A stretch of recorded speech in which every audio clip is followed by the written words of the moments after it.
मुजाहिद साहब ने आज जदयू से रिज़ाइन दिया है, मैं उसको मुबारकबाद देता हूं कि देर से ही सही उसने एक नेक कदम उठाया है।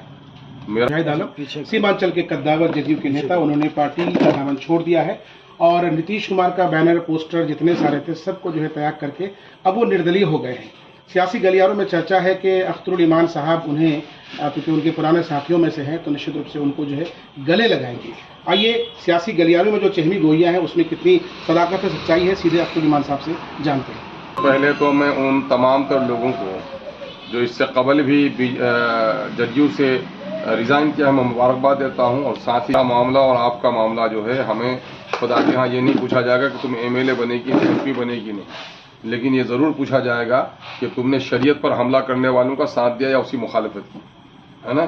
तो अब उन्होंने साफ कर दिया है कि जो हिंदुस्तानी आइन के ख़िलाफ़ कदम उठाए और हमारी शरीयत पर उंगली उठाए, ऐसे लोगों के साथ नहीं रहेंगे।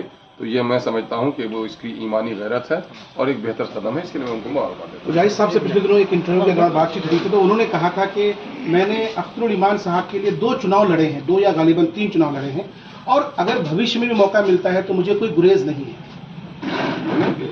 अरे खुदावंद करीम के यहाँ तौबे का दरवाजा खुला हुआ है। मैं इंसान कौन होता हूँ? इंसान को चाहिए, देखिए हमें भी चाहिए, मुजाहिद साहब को भी चाहिए, दूसरे लोग भी उसको चाहिए कि हम सियासत किस लिए कर रहे हैं। अपनी ज़ात के लिए कर रहे हैं तो कोई बात नहीं, अपनी शोहरत के लिए तो कोई बात नहीं। अगर वाक़तन अपनी कम्युनिटी के लिए कर रहे हैं, अपने देश के लिए कर रहे हैं और सीमांचल की पसमानदा तरीन आबादी को इंसाफ दिलाने के लिए कर रहे हैं, तो हमें तो कॉमन मिनिमम एजेंडा बनाना चाहिए और सबको मिल के लड़ना चाहिए। ये तो अच्छी बात, अगर हम अब तक मिल के लड़ लिए होते तो हमारा बहुत मसला हल हो जाता।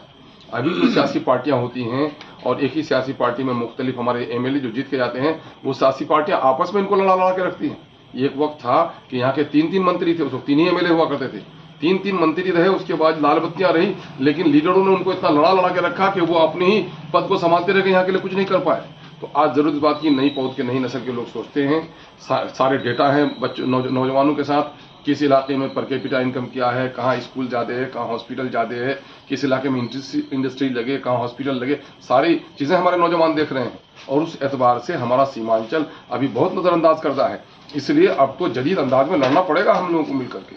सोशल मीडिया में एमआईएम के मैक्सिमम साथियों का कहना है कि अख्तरुल ईमान साहब और मास्टर मुजाहिद साहब दोनों को एक प्लेटफॉर्म पर आना चाहिए, सीमांचल को मजबूत करना चाहिए। भाई यकीनन है कि लोगों की राय जो आती है, यकीनन है कि उसमें ज़्यादातर तो लोगों की राय मुस्बत आती है। वो बल्कि आप मीडिया लोगों को भी कहना चाहता हूँ मैं कि आप लोग दाएं बाएं वाला मीडियागिरी मत कीजिए, है ना। जो पॉजिटिव लड़ाई अगर सीमांचल के लिए है, जो कम्युनिटी के लिए है, जो देश के लिए है, हित में है, वो अगर करे तो इलाके की तस्वीर बदल जाएगी।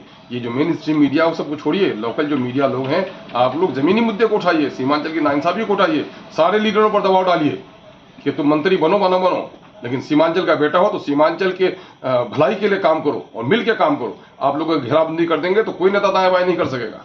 मास्टर मुजाहिद आलम ने पार्टी छोड़ दिया है, कल के कार्यक्रम में उनका इस्तकबाल होगा? भाई मैं कह रहा हूँ कि पार्टी के लिए कोर जो ये हो रहा है, एक तो सबसे अच्छी बात यह है किशन की तारीख में कि पहला एक मौका है कि बड़े पैमाने पर हमारी सारी मिली तंजीमें, अल्हम्दुलिल्लाह हमने पहली दावत दी थी सारी मिली तंजीमों को और सियासी जमात के नॉन एनडीए के लोगों को, सब लोग मिलकर बैठे और फैसला लिया गया कि इंशाअल्लाह हम लोग मुत्तहिद होकर मामला करेंगे। अल्लाह का शुक्र है ये मामला हो रहा है। हमारी कोर कमेटी से दरख्वास्त होगी कि नहीं साहब, हम लोगों ने फैसला लिया है कि नॉन एनडीए, है ना, के लोग शामिल होंगे, एनडीए के लोग इसमें शामिल नहीं होंगे। तो जो लोग अगर एनडीए छोड़ के आ जाते हैं तो ऐसे लोगों को तो शामिल होने का हक़ है।